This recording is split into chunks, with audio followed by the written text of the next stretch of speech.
Selamat pagi, Selamat Hari Raya.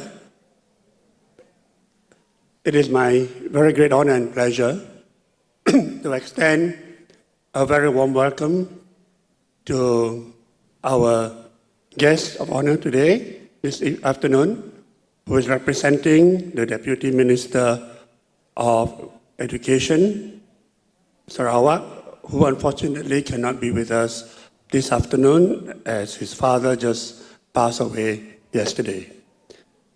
In his place, we are extremely delighted to welcome Puan Sharifah Faria Junaidi, Director, the Head of Section of the Ministry of Education, Innovation and Talent Development of Sarawak, and the daughter of His Excellency, the Governor, Tun Dr. Wan Junaidi, a good friend of mine. I was earlier waiting outside for our Deputy Minister when I saw Governor's car parked there, and I'm sure that you will be there to meet with your father, and I'm delighted that you are able to represent the Deputy Minister at today's forum. Dr. Paramjit, President of MECPU, Associate Professor Ilan Solan Mohan, President NAPE, distinguished speakers, ladies and gentlemen. We are delighted to have this special address by the Sarawak Deputy Minister of Education, Innovation and Talent Development, because we see Sarawak as a unique and special region in the country where you have autonomy in education.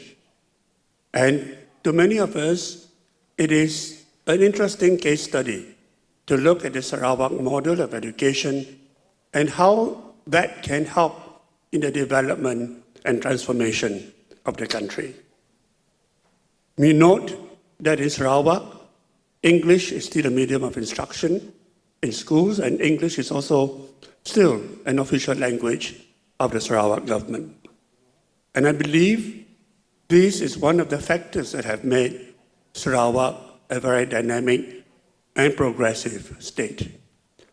It is also interesting to note the name of the ministry in Sarawak, Ministry of Education, Innovation and Talent Development, because all of these comes together in developing the future manpower and human resource needs of the country. We need education, we need innovation, we need talent development. The last session before us, we have heard a great deal about these issues on innovation and talent development and talent retention. And we need more of that in order for Malaysia to be successfully transformed into a modern, progressive 21st century country with a future-ready workforce. I would not like to dwell too much in the welcoming remarks because we would like to hear from the Deputy Minister, whose speech will be read by Puan Sharifah. But before that, we would hear from the President of MECPU. Sekian, terima kasih.